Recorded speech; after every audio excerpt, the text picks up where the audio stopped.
Hey Slim, that's my girlfriend screaming in the trunk, but I didn't slit her throat, I just tied her up. See, I ain't like you because if she suffocates, she'll suffer more and then she'll die too. Those are lyrics from Eminem's famous song Stan.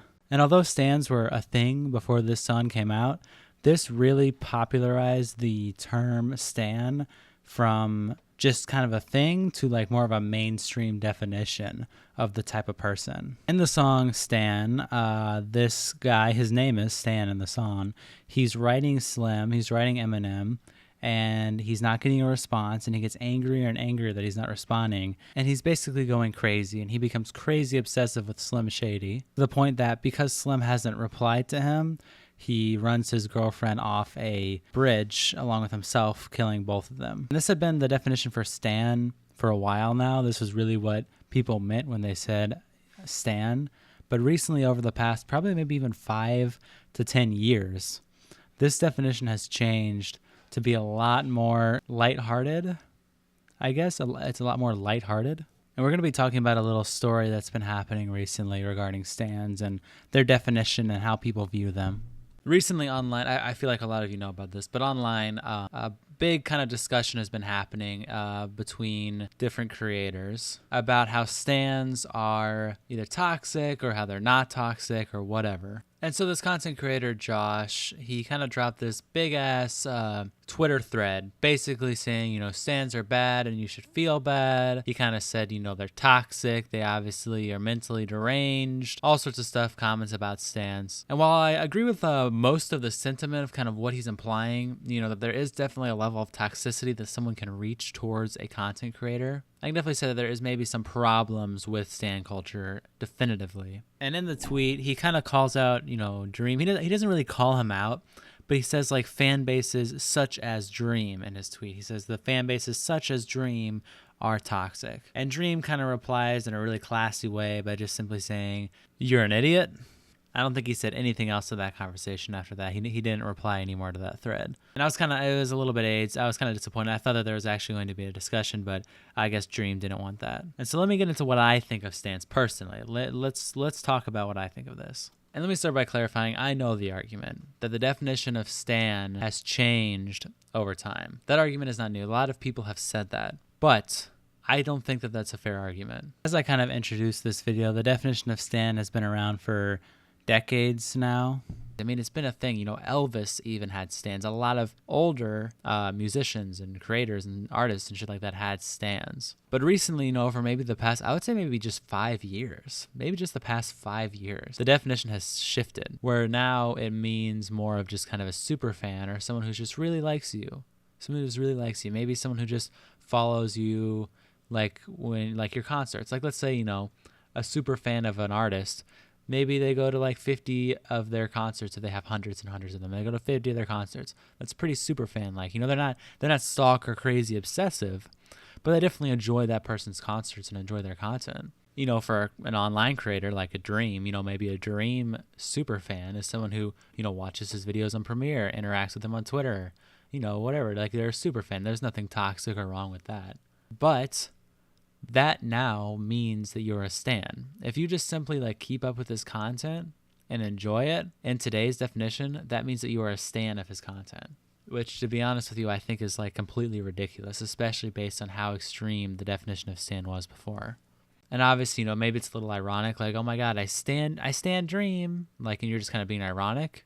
The problem is now you don't have a word to define when that following of a creator becomes obsessive. There's no more word for someone who's stalker and obsessive and crazy, because that word is now just completely normalized. So the problem with that is that now there's no line drawn between someone who's just simply a super fan and enjoys the content and someone who is a stan, because they're all categorized in the same, word. So then when someone like Dream comes out and says something like this, basically saying, stans are just someone who enjoys content, it's honestly, I mean, to be honest with you, it is a little toxic. What Dream is defining here is a super fan. There's nothing wrong with that. Even just a fan, honestly, what he's defining is really just a fan. I have no problem with people being fans of Dream or people being fans of other creators. There's no problem with that whatsoever. To act like the core definition of standing is okay is wrong, and especially to encourage it as a creator. To encourage it is definitely weird. And this was pretty disappointing of me to see as a Dream fan. I consider myself a Dream fan. It was kind of disappointing to see him just blatantly ignore the definition of a toxic stan just because people just use it and they just think that it's normal. He has this influence to be able to make sure that definition is clear and that people don't become toxic and weird and obsessive. And instead, he just wanted to completely kill the definition of stan and just define it as just someone who enjoys content with other people, just a fan. And so he faced a lot of backlash for this. He kind of got a lot of people coming after him. And you would think, when you have a lot of backlash, either you ignore it, right? There's only two options, right? You ignore it or you address it. But Dream took a third route, which I just have never seen before. And it was really interesting, to say the least, this route that he decided to take. He released a Twitter video, and let me just play it for you guys. Just listen. I just woke up, so I hope I don't sound too bad, but I just wanted to put it out here that I love you and I care about you and that it will be okay. And I know that probably doesn't mean much to people who don't already follow me or look up to me or anything, but truly, I have your back.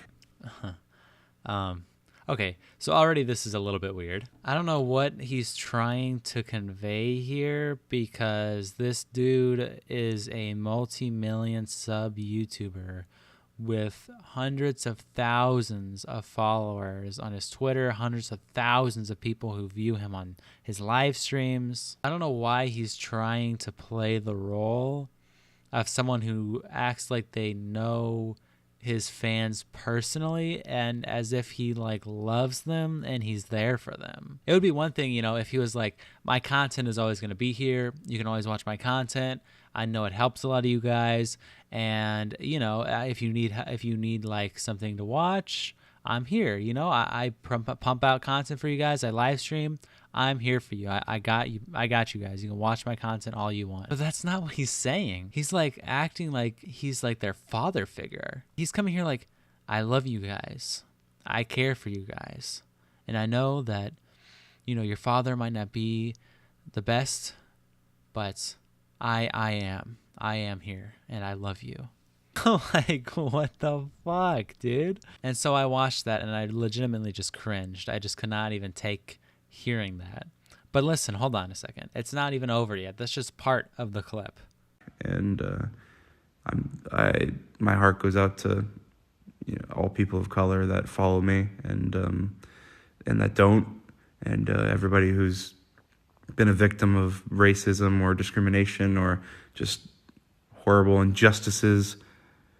My heart really breaks every time I read a story about the next new thing that's happened, and it feels like it just never ends. But I know that we can work together and we can stand strong, and it'll be okay in the end. What?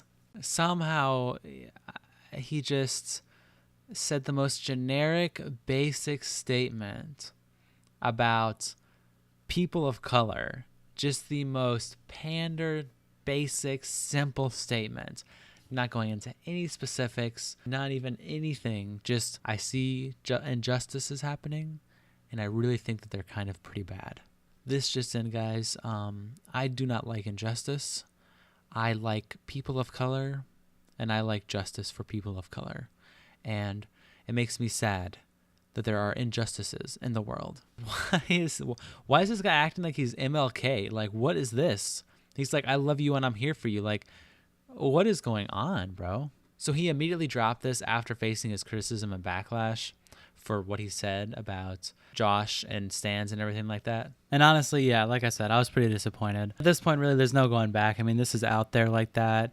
You can't really apologize for this necessarily. It's out there, and that's his stance. I mean, you can't switch it. I think it's kind of sad. It's almost like he's taking advantage of these people because he knows that they're sad, and he's like, anytime any really bad injustice happens, just come watch my videos. Next time, there's a BLM rally, instead of going out, just come watch me. Yeah, I don't know. It's pretty sad watching this whole situation, but what do you guys think? Let me know what you guys think about this. Think stands are okay? Are you fine with the definition of it changing over time? Do you agree with my sentiment that maybe it should just, stick to how it was, stick to the definition should stick to how it was?